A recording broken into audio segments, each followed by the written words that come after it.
आप सभी भाई-बहनों का आध्यात्मिक ऑक्सीजन की ज्ञान संदेश कक्षा में एक बार फिर स्वागत है। कल हमने चर्चा रखी थी वृत्ति पे।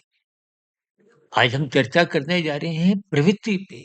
देखिए वृत्ति और प्रवृत्ति में शब्द लगभग मिलते-जुलते हैं, केवल आरंभिक एक वर्ण प्र यानी कि प्रकृति का जो आरंभिक वर्ण है प्र, वो हमने इस वृत्ति के साथ यानी कि प्रवृत्ति शब्द में एक जोड़ दिया।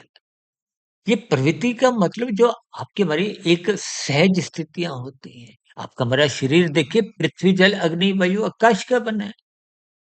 इस शरीर के पीछे का जो कारण है आपके हमारे 5 भोग्य विषय हैं।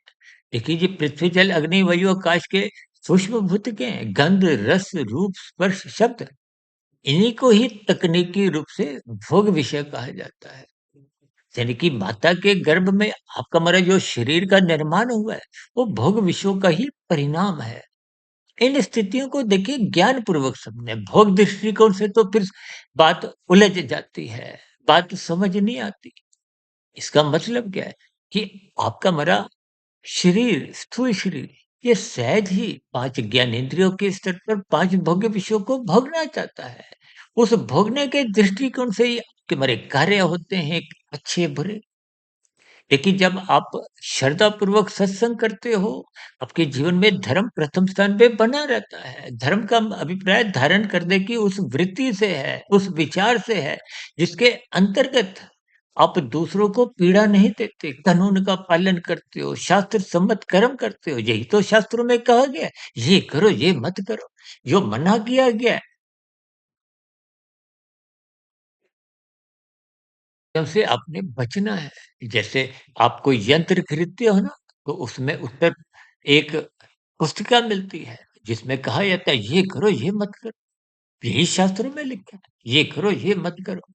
लेकिन आज आपके हमारे जीवन में ये 24/7 विषय भोगों की आसक्ति बनी हुई है। यानी कि आपका हमारा रुझान कहो, एक प्रवृत्ति कहो, वो राष्ट्रीय कार्यों में, संसारी कार्यों में, विषय भोगों में आसक्ति एक सहज ही बनी हुई है।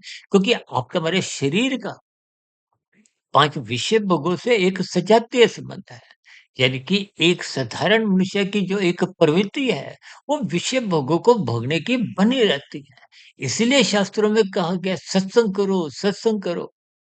ये सत्संग सत्वगुण की स्थिति रजोगुण पर नियंत्रण रखते हैं। यही ज्ञान उपदेश तो गीता में भगवान श्री कृष्ण जी ने अर्जुन के रथ के 5 घोड़ों की स्थितियों को, लगाम को अपने हाथ में रखते हुए ज्ञान संदेश दिया। इन सभी स्थितियों को हमें ज्ञानपूर्वक समझना है। यानी कि ये जो 5 भोग्य विषयों, इनको नियंत्रण में रखते हुए सत्संग करना है। सत्संग का अभिप्राय जब आप श्रद्धापूर्वक परमात्मा के मार्ग पर चलने का एक प्रयास करते हो। देखिए धर्म, अर्थ, काम, मोक्ष। अर्थ और काम ये राजसी तामसी स्थितियाँ हैं। धर्म का अभिप्राय सत्वगुण की एक मर्यादित स्थिति है, ताकि हम इन भोग विषयों को अमर्यादित ढंग से नहीं भोगे। क्योंकि अमर्यादित भोग बगीच है आज 24/7 की स्थितियां, ये धीरे धीरे मनुष्य को तमोगुण में गिराती है, कानून का उल्लंघन करवाती है, शास्त्र विरुद्ध पाप कर्म करवाई जाती है। इसलिए अपने जीवन की जो एक प्रवृत्ति है, उसको सत्वगुण की लगाम द्वारा एक नियंत्रण में रखते हैं। चर्चा विशेष को अब यहीं विराम देते हैं।